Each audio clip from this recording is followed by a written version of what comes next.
Hello there, it's Antrice, and welcome to another episode of the Savvy Painter podcast. This episode is sponsored by Trekell Art Supplies. For over 30 years, Trekell has been obsessed with the art of brush making, and now they're applying that same obsession to professional-grade artist panels. Both their brushes and panels are made right here in California at their Hesperia factory. Go to Trekell.com and use promo code SAVVY16 to get 15% off your next order. Langdon Quin is a native of Atlanta, Georgia. He lives in the Hudson Valley east of Troy, New York, and spends several months of the year in central Italy. So you might remember hearing his name on this podcast before. And that's because a few weeks ago, I had the pleasure of interviewing his wife, Karen Canier, about her painting and her collage work.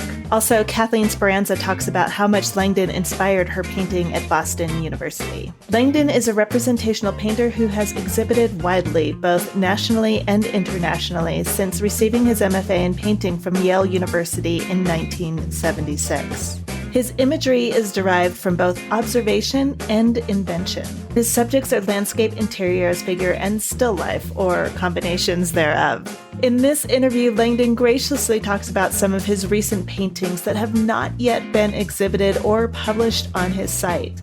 So I recommend that you take a look at those in the show notes at savvypainter.com. Langdon talks about the genesis of two paintings in particular, Queen Mab Decides and Queen Mab Relents, and how their evolution is indicative of his painting process. He also talks about his teaching career and how that has informed his work. We go over a typical day in the studio, plus some of the artists who have influenced him, from early Italian Renaissance painters to Cezanne and Bonnard. Langdon and his wife Karen have been going to Italy every summer for decades. These pilgrimages have had an enormous impact on Langdon's work, and you can see it in the landscapes he paints on his farm there and in the figures he creates in his studio. Langdon is a recipient of many awards, including a Fulbright Fellowship, a Louis Comfort Tiffany Foundation grant, a National Endowment for the Arts grant, and 2 Ingram Merrill Foundation grants. He is also a member-elect of the National Academy of Design in New York City. His paintings and works on paper are in prominent public and private collections, both here and abroad. Here is Langdon Quin.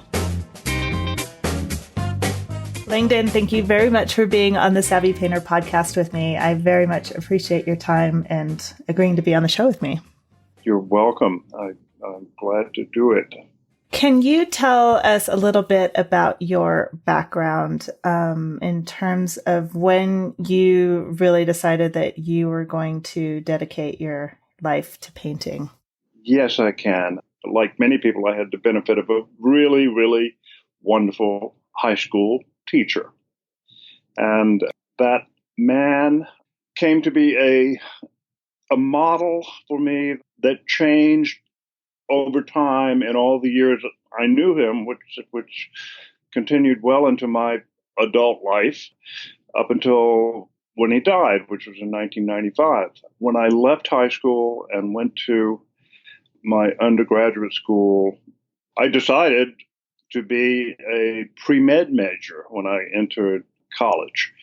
And within a couple of years, that wasn't working out. And I got in the car with a friend of mine. I drove back to Connecticut to visit this man and saw him and his work and his family and the place he lived, and more importantly, the way he lived. And he became a model for me, not only in terms of things I valued in his work, but the way he lived life and the way he never wasted a moment and was dedicated to his work. He was a man always in full stride, and I just admired his passion, and I said, that's the way I want to be and live. I interviewed Kathleen Speranza for this show, and she credits you with as being the person most responsible for introducing her to painting. And as an educator herself now, she said, I hope I've been able to pass the baton to some other crazy painter in the endless chain. Well, because she was, I remember Kathy, I call her, very fondly, and she was certainly the the best student I had when I taught at Boston University, and I believe her class would have been about 1982. And I think I could still dig up some slides I have of hers somewhere, but she was enormously talented. And, it's been nice to see that she has, in fact, gone on, I suppose, and doing good things. And I see her on Facebook and know that she's out there working and working well. I've seen beautiful things of hers. So good. I'm glad I had something to do with it. And I appreciate her saying whatever good things she said about me. From that, I'm curious how, from Kathy's comment and from what you were speaking about with regards to the high school teacher that inspired you to start this journey, how has teaching informed your own life and your work? I taught in high school for 4 years, and that was incredibly difficult because I was only about 4 or 5 years older than my students. And it was a boarding school. There were 2 boarding schools. I taught at a boys' school and a girls' school simultaneously in Connecticut, and sort of went back and forth between the 2. And so the whole in loco parentis thing was in place, which complicated it even more. But wait, what was that? In loco parentis, meaning that you had to be a sort of surrogate parent since it was a boarding school. They were boarding school. Gotcha.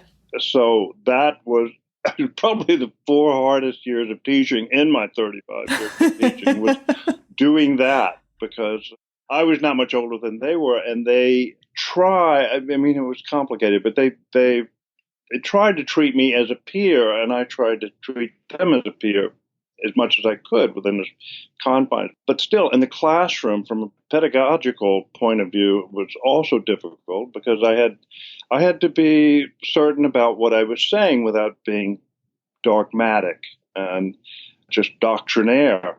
It was hard to be dogmatic and doctrinaire when I was still working out these problems myself, and what I knew and what I could teach and what I could communicate. So that was a very difficult time. So it all got easier after that, I should say.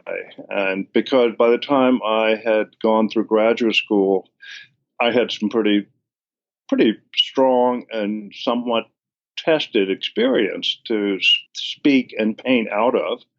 And that paralleled changes in my own work, and those things that became important to me in my work found their way into my pedagogy in one form or another.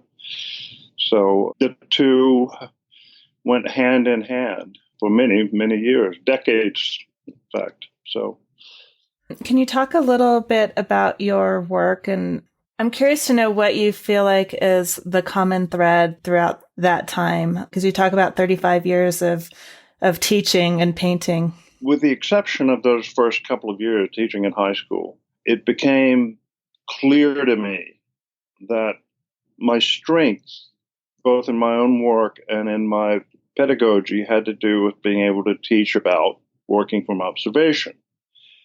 So regardless of the complexity of the issues that my students brought to me, or whatever curriculum issues there were, and teaching graduate students at the University of New Hampshire, which was my last full-time job, and how we had a seminar, a class having to do with narrative painting and developing things based on literary narrative.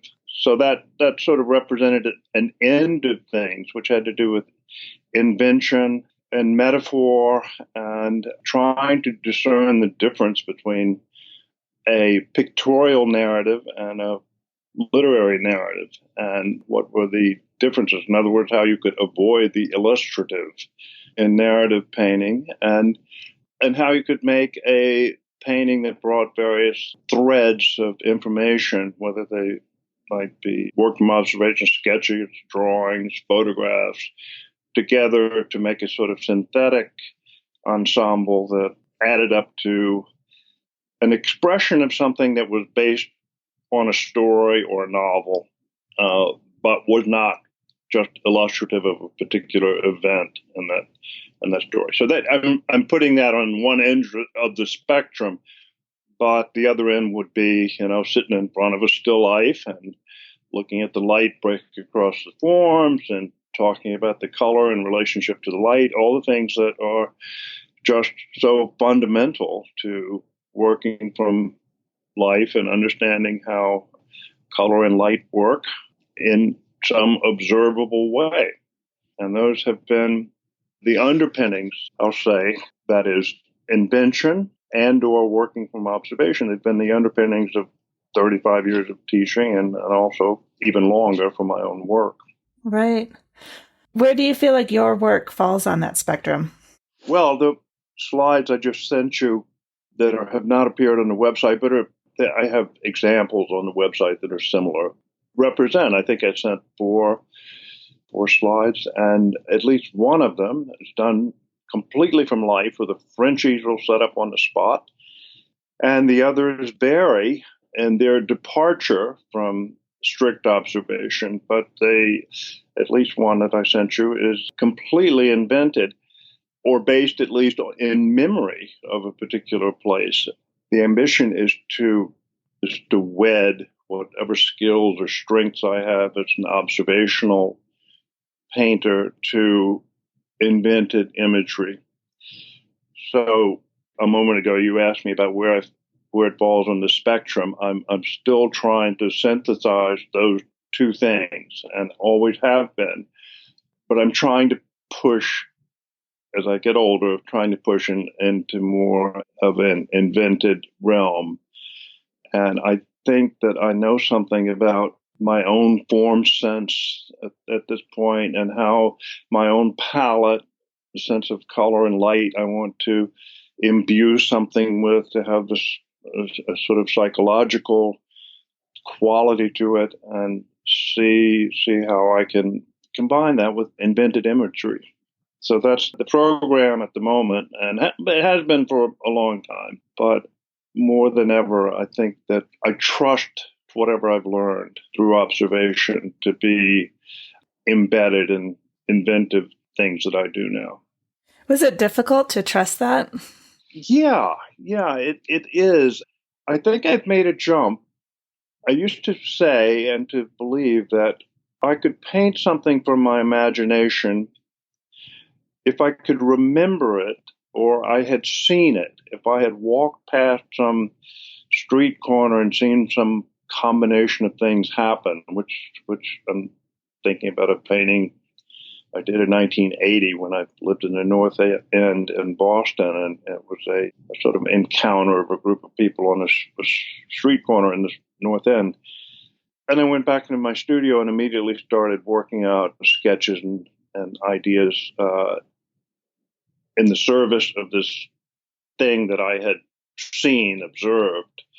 And I could summon all the things. And if I needed to go out and check what a storefront looked like, I could just walk down the street and do it, and then go back to my studio with a drawing or just a memory of it and paint it. So that was the point at which I realized I could pull these things together. My wish to sort of recreate a world that I had just observed. But to get back to your question, there was a point in time when I said I need to have seen it, experienced it, then I can begin to pull the things together that I need to in order to picture it, to image it.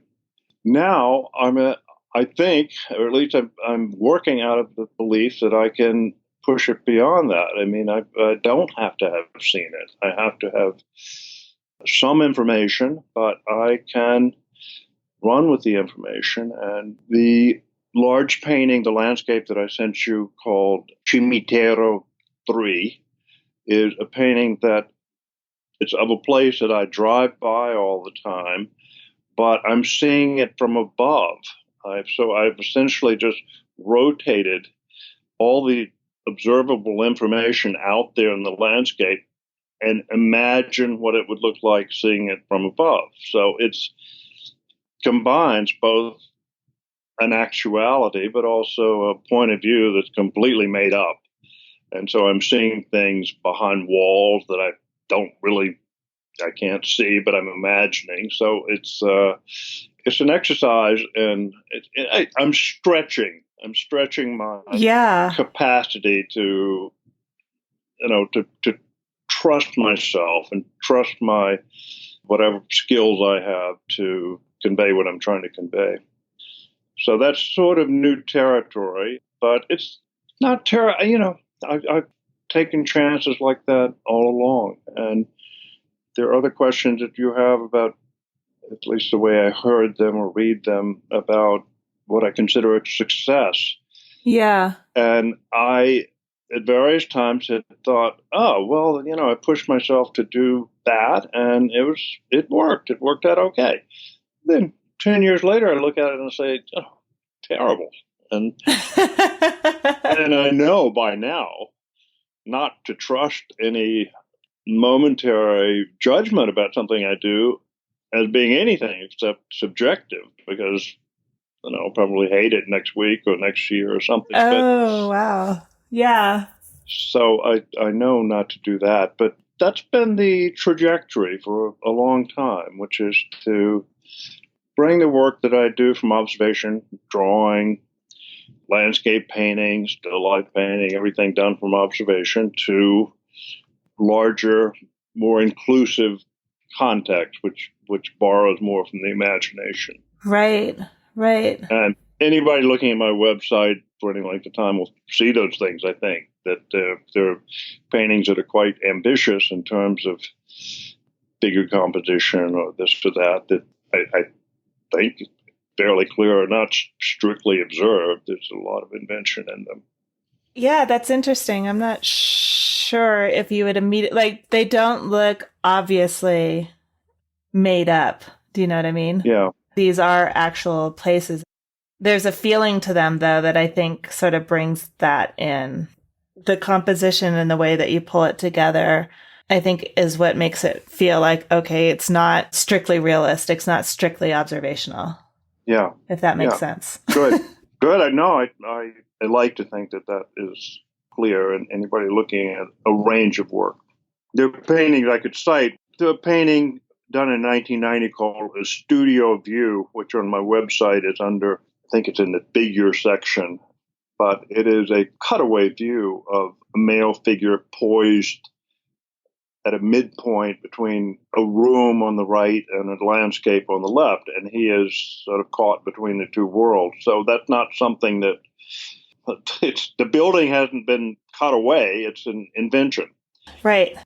And it's a painting that's important to me because I felt like it was something of a breakthrough that you could make things up. Yeah, that I could make that kind of thing up. And I must say that behind that, whatever confidence I had in order to even attempt it, was a lot of study of Italian painting, particularly 1300s, Trecento, Sienese painting, because they did things like that all the time. And they were so inventive and so absolutely liberated to do anything that it gives anybody interested in invented imagery permission to try something. Right.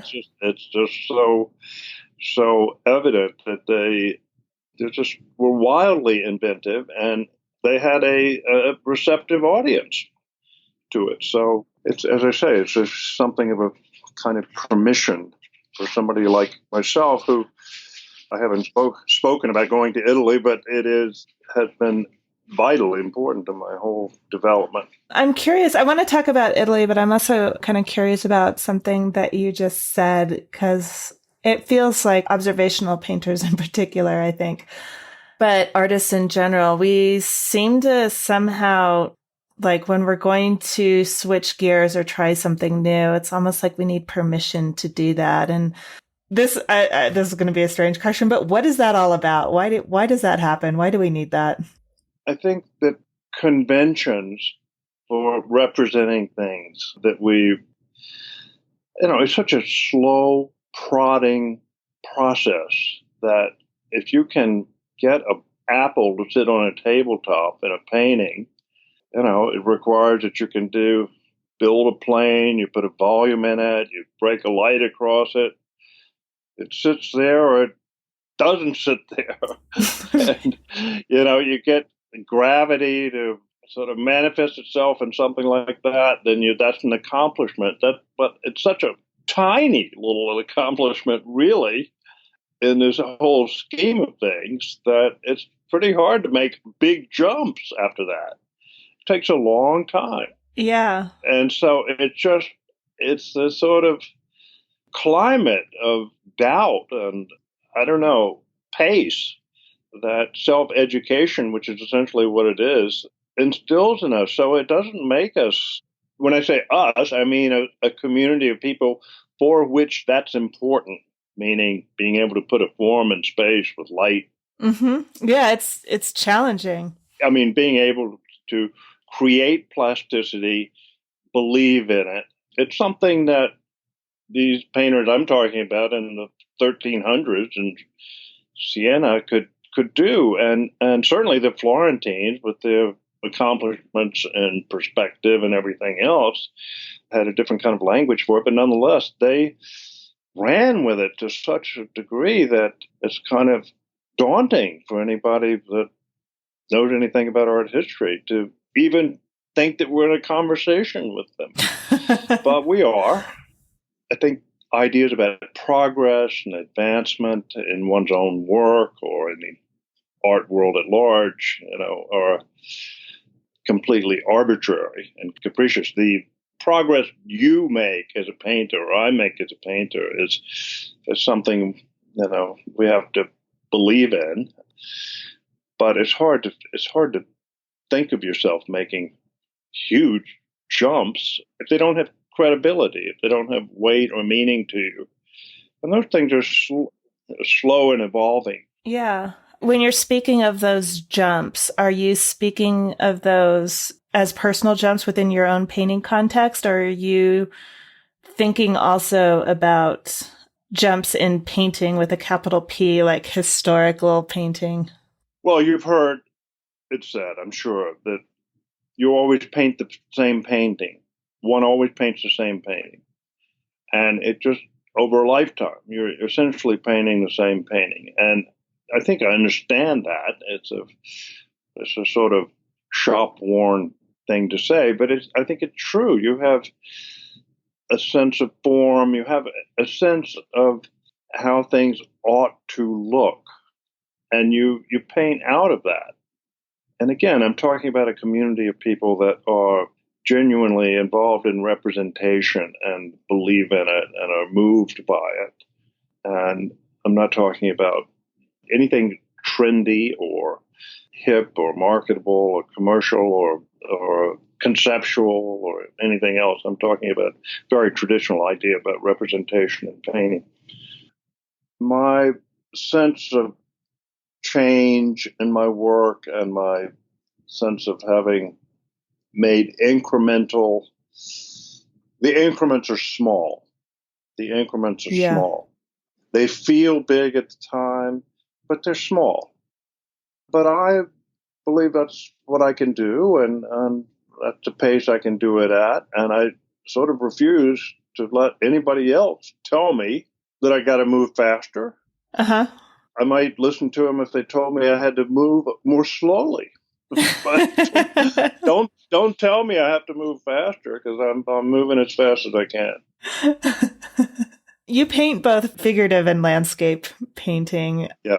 It's interesting that, or maybe it's obvious, that you can recognize more quickly in a figurative work when it is imaginative than you can with a landscape. I think we have a wider... In my work.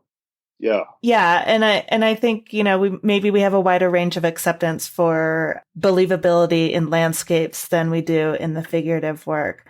But I'm curious, what is it that's fascinating to you about switching back? And do you switch back and forth between the two, or you continually work on one set? No, entry. It's largely seasonal.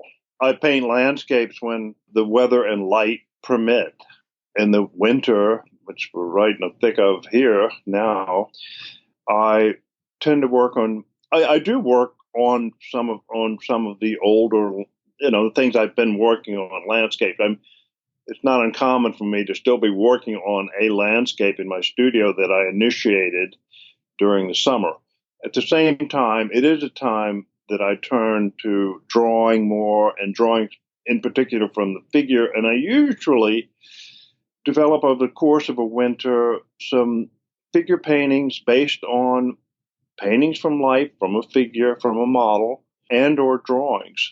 It's not an imperative for me, but it does turn out this way, that by the end of the winter, I have some kind of idea about an invented figure painting based on a series of figure paintings, small figure paintings from life, and many, many drawings from life, hopefully with a particular model. In the past 6 or 8 years or more, it's been that way. I've been able to find and work with a model that's provided me with a series of drawings and a series of paintings that, again, I think if you look at the website, you'll see figures that are obviously done from life, and then the figure compositions, which are invented, and in some cases you may see the connection between studies and later paintings. But I do work primarily from the landscape, and less so, but still very important to me to work from the figure. I'm curious, what are you searching for in your figurative work? What is it that's fascinating to you about the figure in particular? There are 2 figure paintings that I did 5 in all, and those are the 2 that I like the best, that I did directly from a model. Uh-huh. And I got to know this model quite well, and this is part of it, is I enjoy working from somebody that I can get along with and talk to, and it's a very professional relationship, but at the same time we get to know each other. The one painting is called Queen Mab Decides, and it's of a woman looking, I hope, as if she's just getting out of a chair. Yes. She's standing up.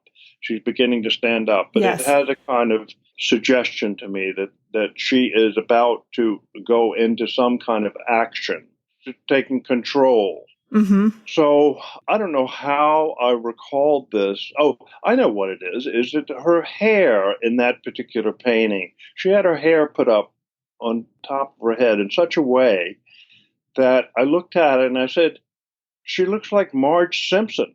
I thought she was wearing a crown. Well, this is what it triggered. Is I said, well, at the same time, it looks a bit like a crown or a headdress or something that she's put on her head. And for some reason, I turned her into a sort of regal. She's a heavy woman, and she has a kind of presence physically.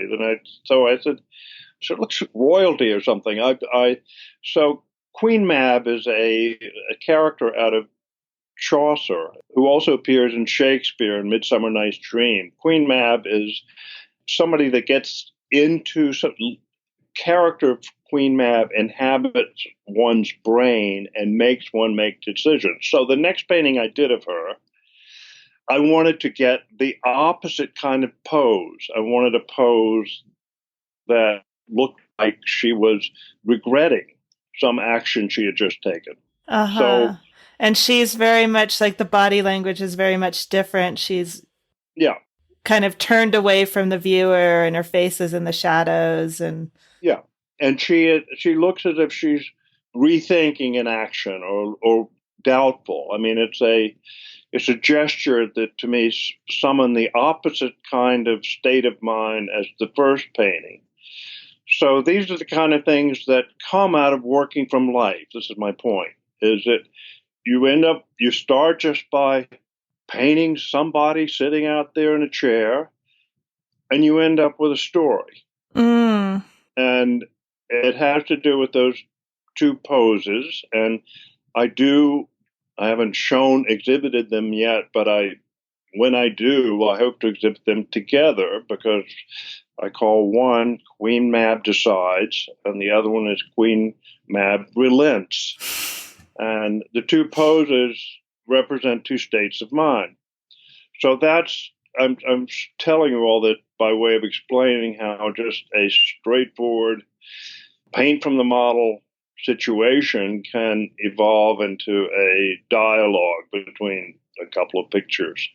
I want to talk a little bit about your process on these 2 paintings, and because now I'm really curious. So you said that she came in and she had her hair up and it reminded you of a crown. And then you came up with this narrative from that. So when you initially had her come in, did you have any preconceived ideas whatsoever about what you were going to do? And at what point do you kind of figure out, okay, I'm going to have her be the decisive Queen Mab and put her in that pose? No, I had no preconceived idea, whatever. This is what I'm saying. It comes through the painting. The suggestion about not only how to think of her in the first painting, but also how to oppose or counterpoint her in the second painting come through the painting. I probably wouldn't have done the second painting, were it not for having done the first one, because the first one has a kind of, as I say, it seems to represent a state of mind of taking action about the woman deciding something. And then the second painting was a response to that. So you did these sequentially then? You did Queen Mab decides, and okay.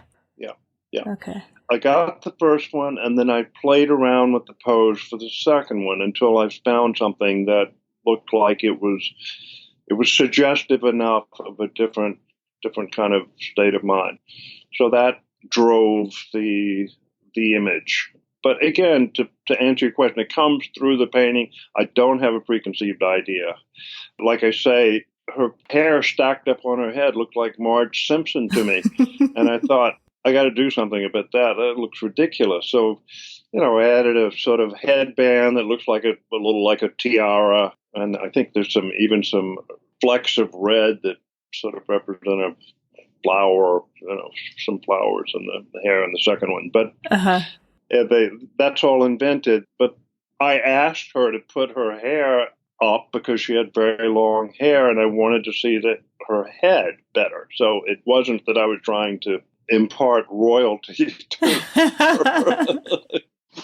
Queen Mab, by the way, is not royalty. She's a fairy. She's a fairy.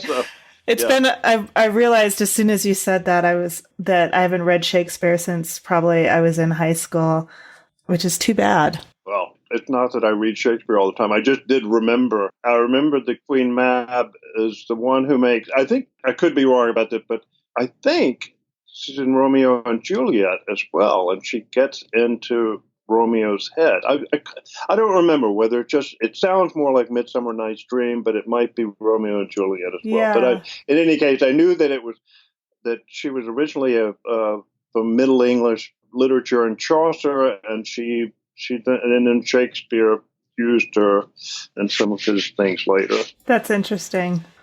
I'm sure somebody somewhere will listen to this. Somebody will bring me up, know the answer, and tell us. Correct me, or I can, I guess, go on Wikipedia myself and refresh my memory. But you're making me want to read Shakespeare again. It's really fun. I love Midsummer Night's Dream. Yeah. Well, that's so pictorial. Yeah, I can feel the Italian influence. I guess it's from the color.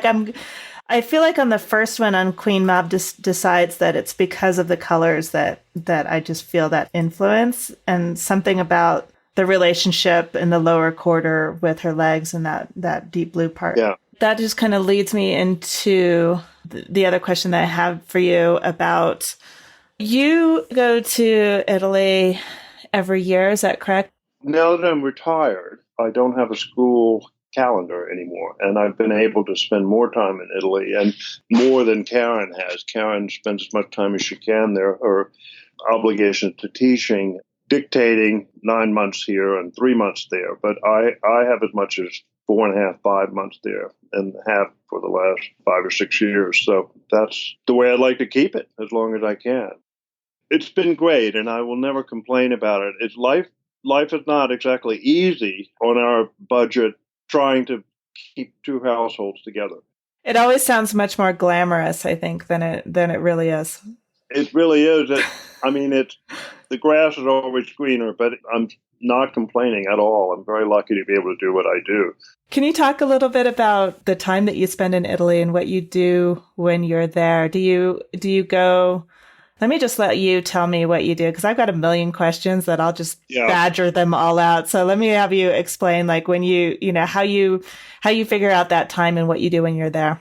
Well, an ideal day for me in Italy would be working on various chores on my property. We have a very old farmhouse that it was quite broken down when we bought it. And we bought it for a song. You couldn't possibly buy it for what we bought it for 30 years ago. And we're picking away at it. But picking away at, again, back to the ideal day, would be working, doing what I need to do, whether it's masonry or gardening or something like that, or running errands in the morning and then getting in the studio by 1 or 2 o'clock and painting till 8 o'clock. That's the way I like to spend every day. That's an ideal day. And I think Karen would concur. Both of us probably get in the same amount of studio time every day. And as I said, we've raised children there and had a lot of things pulling at us. So it's not that we can just paint all the time. It's unfortunately. I don't think anyone's life is like that. I mean, I think everyone wishes that it were, right? That you have 8 hours to paint every single day. And I think that is very, very rarely too, because we have so many other obligations and life, which we want. Exactly. The times in my life that I had 8 hours or 9 hours to paint in the studio were not good, really. I mean, if I work 3 or 4 good hours a day, that is a day's work for me.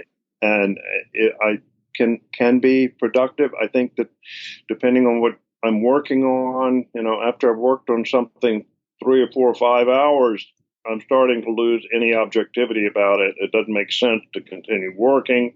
Yeah. I can switch and do something else, but by then I'm too exhausted. So, a good working day is 3 or 4 hours on an actual painting, and then other time to, do other things in the studio that need to be done. And maybe that's a different project, drawing or another painting or something like that. But oftentimes it's just stretching canvases or doing whatever you need to do to keep the studio enterprise moving ahead. This episode is sponsored by Trekell Art Supplies. Hi, I'm Sean Cheatham, and I'm part of the Trekell Pro team. You may remember Sean from an interview last year on the podcast. He's a California artist who paints just these gorgeous portraits and figurative works. So aside from the quality of their brushes, I asked Sean what else stands out about Trekell Art Supplies. I love that they're made in California. That's, to me, something that's nice. If you order it through their website, they're such a small company that they're very personable, and you may end up, if you call, you'll be talking to Courtney maybe or whoever, and the brushes will show up very quickly. Sean teaches workshops in Rome every summer, and last year he needed supplies from Trekell. They're making it easy for people, and they ship internationally. When they shipped to Rome, I had a big shipment, and it was pretty quick. So what stands out about Trekell Art Supplies? Made locally, more affordable, and more durable. I mean, you can't really beat that. And I'm not just saying that because I'm on the pro team. I was enjoying them before that. It's funny too, because now I actually take better care of my brushes. When I used to use the other brands, I would actually just treat them like disposable brushes. And every time I went to a store, I'd just buy a few brushes because I knew I was just going to beat them up and start new ones every time. But I don't do that anymore. Kind of weird how that happens. Go to Trekell.com and use promo code SAVVY16 to get 15% off your next order. Can you talk a little bit about your process, like how you start a painting, like what your actual painting process looks like when you're, so you've just been out, just to kind of rein it in a little bit, like you've just completed all of your chores at your farm in Italy, and now you're going into your studio. What happens? These are all the geeky questions that, the artists love. I usually take a book with me to the studio. Most of the time it's an art book, and I'm looking at somebody or a couple of books, and I'm looking at things that are of interest to me at the time. And then I get excited about it. It's not that my image up there on the easel looks anything like the thing in the book I'm looking at, but it just necessarily, sometimes it does, but it's just a way of getting in front of my own work by means of some other inspiration and sort of catalyst. So that's how I usually start a day, and sometimes that's 15 minutes and sometimes it's an hour before I really start working. Who are some of the artists that you're looking at? I've mentioned Sienese painting. The last couple of years, I've been looking at a lot of Sienese paintings. I just find it just a vast amount of information and inspiration and surprise, as much as anything. The other, again, I was thinking about, you asked about books that I might recommend. Oh, please do. Well, I just got a book about a painter named Fausto Pirandello. Pirandello Fausto is the son of the playwright Luigi Pirandello. And he's a wonderful, wonderful painter who I think died in 1970-something, 72, 73. But he lived and did wonderful paintings between the wars, World War I and World War II. He was sort of peripherally connected to the Scuola Romana, School of Rome, between the wars. And he's a painter that is not well known, certainly in the U.S., but he is a wonderful painter like many, many of his contemporaries were. And maybe you know some of them, but there are an awful lot of painters during that period that were doing things that are remarkably similar to what painters like myself and others were doing in the 70s, 80s, before they all died off. Morandi being the most well-known of them. But Morandi was actually not really the Scuola Romana. He started off as a metaphysical painter like De Chirico. Anyway, there are many, many painters. Again, Morandi's perhaps the best known, or Carlo Carrà. But there are, I'd say, 25, 30 painters that were, up until 10 years ago, barely known to me. And I've worked pretty hard at looking them up and finding the books I could find them, going to see shows that are in Italy and occasionally elsewhere, but not so much here in the U.S. So yeah, I look at them a lot. I look at Baltus as more contemporary painter that's been important to me, as he has to many, many people. And I have a long list. Yeah, I imagine. Yeah, that's a great start and a great point. I mean, I think that gives if somebody's looking at your work and wants to dig a little deeper, then that definitely gives an idea of at least where to start. And yeah, clearly, I think if I had to list every single artist, we'd be on the phone for like 3 hours, and I'm sure more for you. Yeah, I know. And many of them I've been looking at since I was a very young man, and many of them are new, and many of them I didn't understand when I was a very young man. I mean, the Bonnard is an example of somebody that came to me later in life, as I always knew who he was, and I was always sort of aware of him, but he didn't impress himself upon me as a very young painter in the way that he did, but when I was 35, 40 years old. What do you think? I'm curious. I'm always curious about that, because I think there have definitely been artists that I looked at and was immediately pulled to when I was younger or just starting painting. And there were others that I was just like, what's the big deal? Why is everybody freaking out over this? It's nice, but why? What's the big deal? So I'm curious, because that's a great example with Bonnard. What was it that you saw later on in your 40s and stuff, later on that you weren't able to, that you didn't notice before or didn't appreciate? Well, I guess I would say that I came to Bonnard by way of Cézanne. I think I realized something important about what was missing in my own painting through thinking about Cézanne earlier than Bonnard, which was that trying to establish surface tension between 2 and 3 dimensions so that things would sit in space, but at the same time that they would assert themselves on the surface. I think for the earlier part of my effort was just to make 3-dimensional space, to make things sit in 3-dimensional space. But as time went on, I began to find myself drawn to people that not only could represent something sitting in space, but also bring it back to the surface. And I think that was a huge revelation to me that, oh, this is what a painting is really about. And, it was a breakthrough when I finally figured that out. And Cezanne comes to mind as a person that taught me that. I mean, I suppose if I'd had any real feeling and intellectually I understood Cubism, but I didn't have any feeling for it emotionally. But then as I began to see it in the presence, and see it manifest, see a Cubist idea manifest in the paintings of people that I admired, like Bonnard later, certainly Cezanne, but Bonnard even more so because his color was so incredibly beautiful and appeals to me. But his willingness to flatten form and then open up a space next to a flattened form and then close it up again, open it and close it, just make a breathing 2- and 3-dimensional space. It's just remarkable to me. And I just can't think of many people that are better at that than he is. But I didn't realize that when I was 25.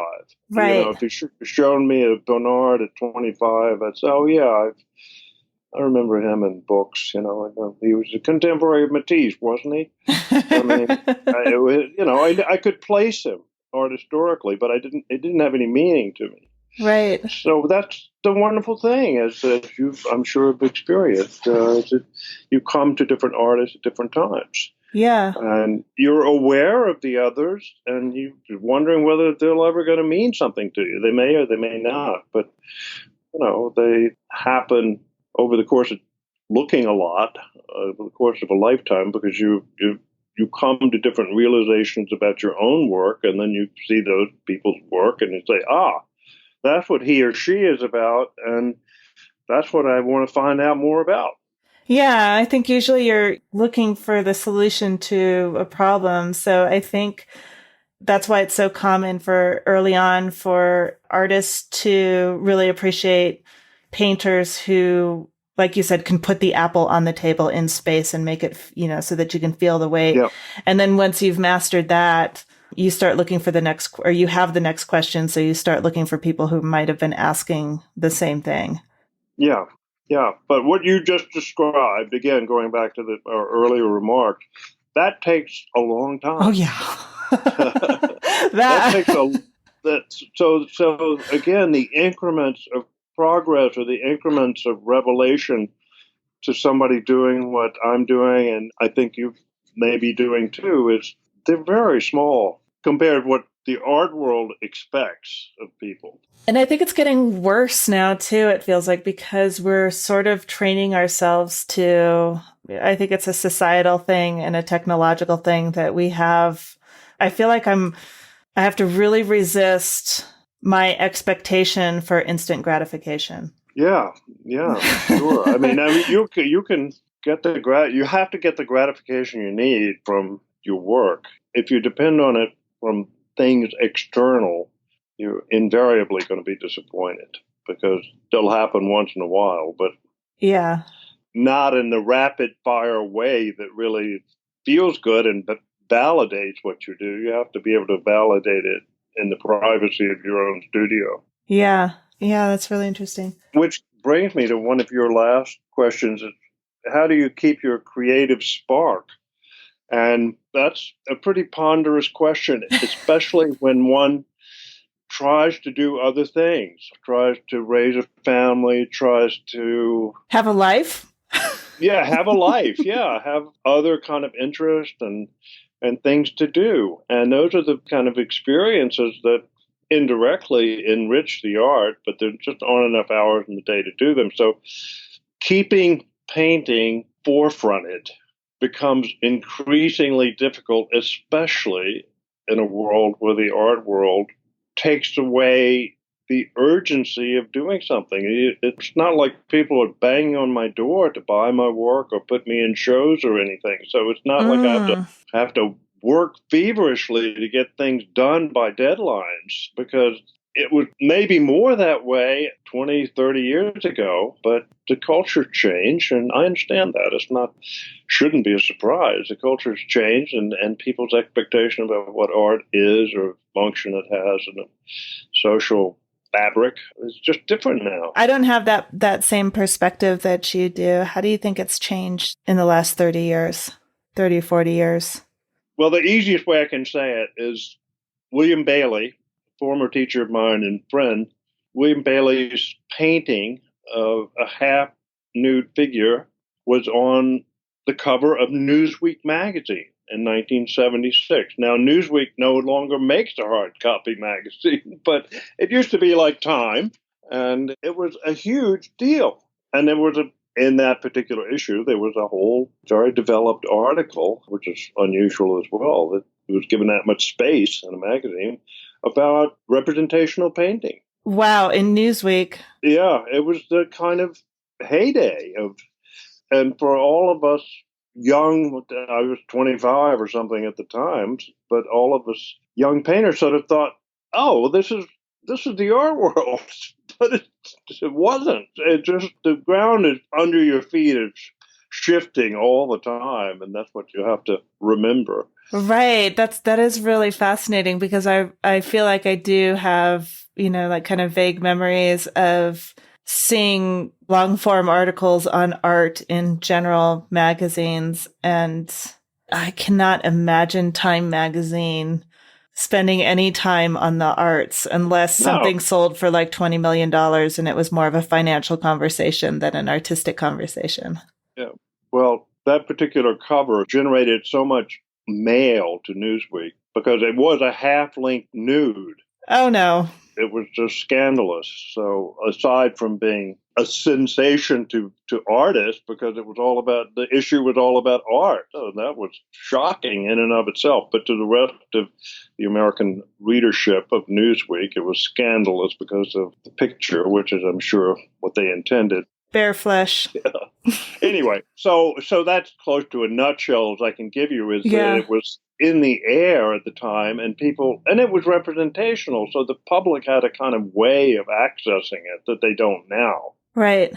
So it's a time that's come and gone. That's over. If you think that is the condition under which you're working, then it gives some urgency to your work in the studio, because you want to get your own work out there and in this wave of public apprehension. But in fact, it really is not happening like that anymore. And so that urgency is pulled out. Yeah. That's not a factor anymore. What you're doing is you're doing it essentially for yourself and also your painting community, such as it is. Right. And you're not doing it to put bread on the table, because that's probably not going to happen. So you're doing it for a different combination of reasons. But there was a time when, people had some expectation that they could sell work and make a life. I know people that left teaching jobs because they were selling enough work, thinking, okay, I can make a living doing this. And that dried up very quickly. You don't think that exists anymore? Oh, I think plenty of artists can make a living, but I don't think so many people doing representational painting that has a kind of traditional, in a sense that it is earnest and felt. It's certainly not the mainstream right now. It's totally marginalized, and there is an audience for it, but it's hard to build a life, I think, or certainly to raise a family, thinking that you can take figures, landscapes, and still life and make a living doing it. I think that's a stretch. From your perspective, it sounds like there's been just such a massive shift in the public's appreciation of art. Do you think that's true? Do you think people care about art anymore outside of painters, outside of the artists themselves and their small circles? And I say small circles, let me elaborate on that. Like the small circle would be, I'm just thinking in terms of world population and the people who genuinely appreciate arts. Well, much has been written and said about the commodification of art, and that is fact. I mean, it's just the way it is now. So the kind of work I do, it's really quite marginalized in terms of public. It doesn't connect to ideas about commodification. Mm-hmm. I'm not a wonderful investment.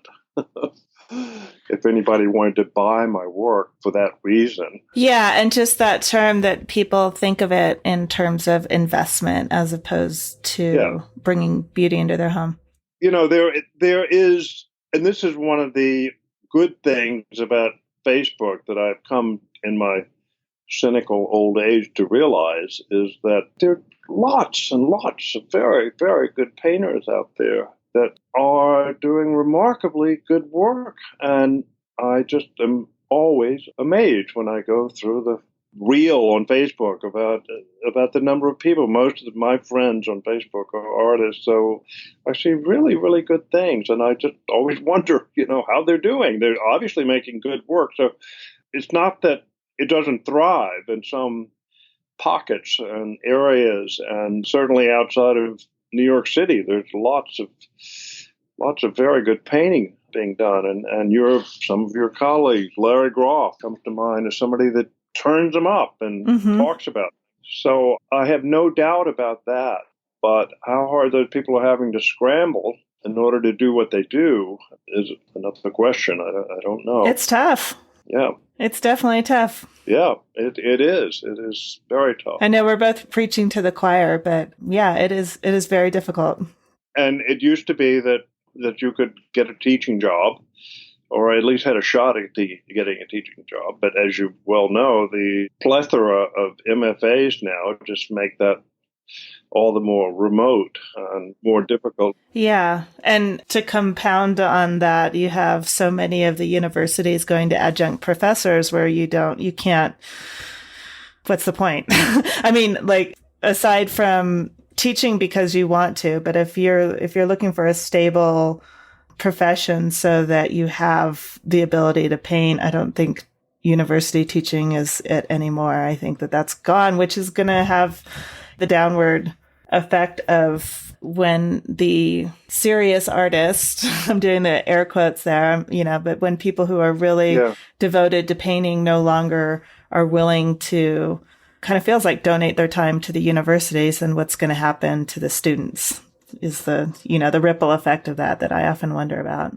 Yeah. Honestly, if there's a silver lining to that, I think that it is, that the very talented, very hardworking painters who teach at the universities will no longer do that, and they'll do it on their own, which will make for your own personal MFAs. Yeah, I think there are always going to be forms that come up in the absence of structures, academic structures that are no longer viable. The example being something I know you've experienced, that you can have very rich and wonderful and really productive summer programs or workshops or residencies or things like that. I mean, there are other forms that will fill some sort of void, the one I hope that you're talking of. Yeah. It's interesting because when you think about it, it's sort of the chickens coming home to roost in a way, in the sense that my perception, at least, is that a lot of the universities got really, really greedy and started charging enormous amounts of money to study with them. And then this is an outside perspective, but, it looks to me like it's a lot of it is greed, and then saying, okay, we want a little bit more, so let's cut the teachers' salaries, let's cut the professors and go to adjuncts. And I think they're slitting their own throats. And in a way, I think that it's the same thing that happened with the music industry and some of the effects that we're seeing in the gallery industry with the advent of all the technology that we have, that we can go directly to the people that we need to go directly, and we don't need the middleman anymore. Yeah. They're kind of digging their own graves, I think. Well, certainly the expression adjunct hell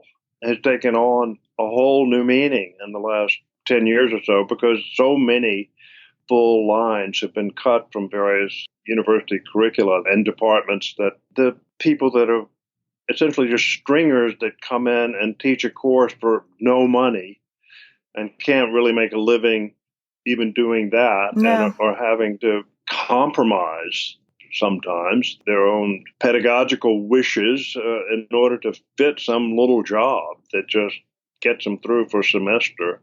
It's just really, really frustrating. And as you say, ultimately detrimental to any student trying to look for continuity and a sort of constructive, productive 4-year experience. Yeah. It's a pretty depressing and stressing thing. However, I mean, having heard and thought about your conversation with Karen Canier, I think one of the things that comes through is, even though that's not an art school, the wish on the part of technologically oriented students, the wish for them to make something and to image something, is something that never really gets completely sublimated or suppressed. And so that it's an ongoing potential. Yeah. That's always there to be addressed and developed. So I don't know. I'm not completely bleak in my outlook about that. No, but it's just so fascinating to think about, because when you look at what's happening in every other industry with all the advent of technology,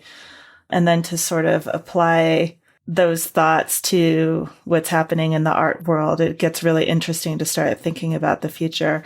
I know that I am way over my time with you, so I want to ask you one more question, but I want to make sure you're okay. Are you okay on time? Yeah, I'm okay. Okay. Sure. So with that in mind, I'm curious, one of those questions that I had in there that you probably seen is, where do you think the art market is going in the next 5 to 10 years, or what do you think is? The look on your face was like, please don't ask me that question. No, well, we said early on, I won't answer it. I'll just say I can't answer it. The better question, which I'll try to answer your question with, is another question of yours, which was, what would you advise the artist you were 10 years ago? Okay. And I'll try to answer that and say that the awareness I have now of how momentary and how capricious the art world is, you can't think that, in my case, for example, that having been well established in a commercial gallery, having had 4 one-person shows in a New York gallery, means that you have arrived at a certain place. It means that you've had some good breaks, but that gallery is now closed, and the kind of work I do, I'm just not. People can say nice things about it, admire it, and occasionally maybe even purchase one, but it doesn't come through the system anymore because it's not on the cutting edge. And so I guess my advice to myself 10 years ago is, don't expect things to be so sequential. They're just not, because the art market is in a state of flux always. Which is not to say that representational painters aren't surfacing here and there, but the kind of painter that I admire, you might see occasionally, but for the most part, certainly in the New York art world, irony still prevails as a kind of cultural idiom that is manifest in painting, and it's not something I'm interested in. Mm-hmm. And so the things that I create and people I admire create are things that are genuinely felt, and they aspire to some idea about beauty. And so that isn't the currency, the representational painting that you do see that is in the galleries these days. It's just totally rarefied at this point, the kind of thing that I'm looking for. So what else is new? It's what I'm saying is, it's like to myself 10 years ago. So what did you expect? A man I knew not terribly well, but a little bit, named Andrew Ford, you might have heard of. He in a commencement address to his students at the studio school at one point, he said, "Nobody asked you to make these paintings. So it's like, okay, there's a lot in that statement. It's like there's no payoff that you can expect externally. Your question about the art market, I don't know which way it's going to turn, but I ain't looking for it to turn my way. So I don't know if you can answer this question. This might be an I don't know, but where do you think that leaves us? Well, again, when I see remarkably good work coming out of people that I don't personally know, but I know of, or I get to meet them at some point, or there's some kind of venue that brings us together, I realize that the community is important, and there are people out there that can speak your language, and you just have to work at it a little bit to find them. But a writer writes, a painter paints. You just do what you do and find the gratification you can and hope that it breaks and hope that some kind of validation comes along. But if it doesn't, you got to be prepared for that as much as you can. You just have to do it for your community and for yourself. Yeah. I do believe that so much about painting world right now has to do with identity and political. But I believe that all good painting is essentially political, because you're saying to somebody, you're saying to an audience, a viewer, you're saying, I had this experience, it looked like this, and for a moment I want you to see it the way I see it. So you're trying to persuade somebody to experience something the way you've experienced it, which is essentially a political act. So making that apple sit on the tabletop still it's not a big statement, but it's still a political statement. So that has value, and I don't know, it has consequence, at least for the artist. Yeah. Yeah. I mean, like everything that we're talking about is just making me think about where we are right now as a society, and I think society as a whole has a preference right now to focus on the superficial level, to not go too deep, to stay in the headlines and not actually think deeply or dig deeply to find out what's really going on. And maybe that's what's happening in the art market as well.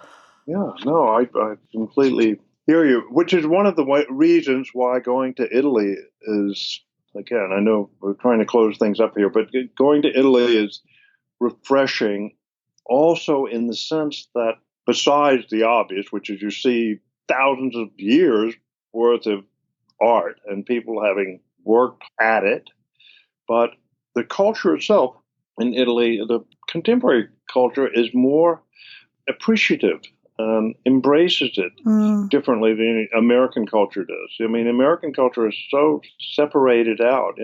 Being an artist and identifying yourself as an artist in Italy has a different resonance than it does here. If you identify yourself as an artist here, people are going to move away from you. True. And if you do it there, it's a different perception. So that too sort of makes me realize that doesn't have to be this way, and there are places where it's not this way. Yeah, like if you identify yourself as an artist in the United States, I think people assume that you're unemployed or that you're not working. And when they say not working, that you're not making X amount of money, that you're not in the top 10% or whatever numbers in their head. Yeah. And when, I don't know if you know this, but I lived in Argentina for 6 years up until, kind of last year. And I've been to Italy a bit. As you know, I've been to Italy also and traveled quite a bit. And most other countries, when you say you're an artist, their eyes light up and they want to know what you do. And they're not asking questions like, how much do you make? How much do you spend how much do you sell your paintings for? And how long do they take? Because I want to figure out how much you make per square inch or per hour. It's not a mathematical financial equation. It's, wow, that's really interesting. Let's talk about art. Yeah, we'll save it for another conversation entry, but as of a year ago, we have a daughter-in-law who's Argentinian, and I remember talking to her father about the culture, and he was saying that exactly what you just said, that the perception of an artist there is really different from other places in the world, that he'd traveled quite a bit, and he said that forget what he said. He said everybody in Argentina is either a designer, an artist, a psychiatrist, or an engineer. Oh, I would have said psychiatrist or lawyer. Like almost everybody I talked to was either a psychiatrist. I was like, why does Argentina have so many psychiatrists and lawyers? Right. He may have said lawyer. I don't remember, but I do remember that he said artist and designer. Oh, architect. Yeah, there's a lot of, I feel like there's a ton of architects. Okay, go on. Well, anyway, the point being that this is a particularly bad moment. And I'm not sure that, well, again, it's too long conversation now. But, I don't think that, except, well, I don't know.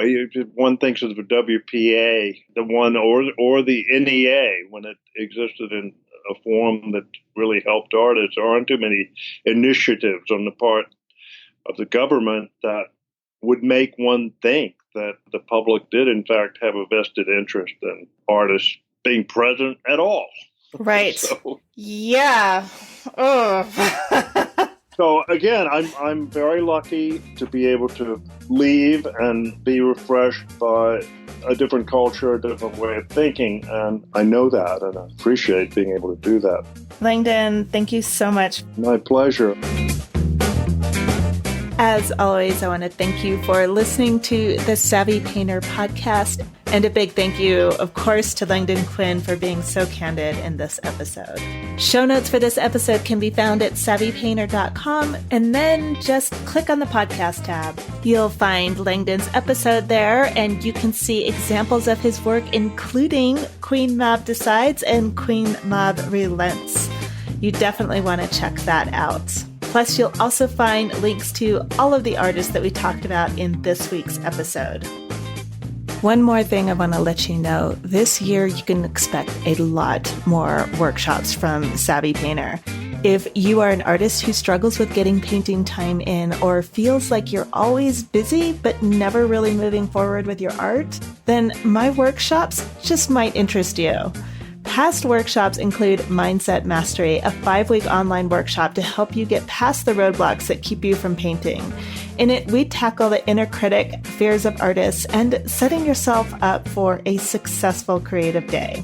The workshop, How to Develop a Relationship with the Right Gallery, helped several artists find the right gallery and show their work. So if this is something that interests you, you can go to savvypainter.com/workshop and get on the email list. This is separate from the main list that tells you when a new episode comes out. This is just for the workshop, so you don't get quite as many emails, but when you do, there's always something really good happening. Sign up now and get a downloadable PDF with case studies that tell you exactly how 3 artists pushed through barriers that were getting in the way of their studio time. You can, for example, learn how Rhonda went from not wanting to call herself an artist to getting her very first solo show. Also, listen to an introverted artist describe how she built her confidence and then spoke in front of an audience of her peers. And you can discover the tools that Samantha used to take back her power after a decade of believing that she had no, I'm putting air quotes there, she had no talent. So again, go to savvypainter.com/workshop to reserve your place on the list.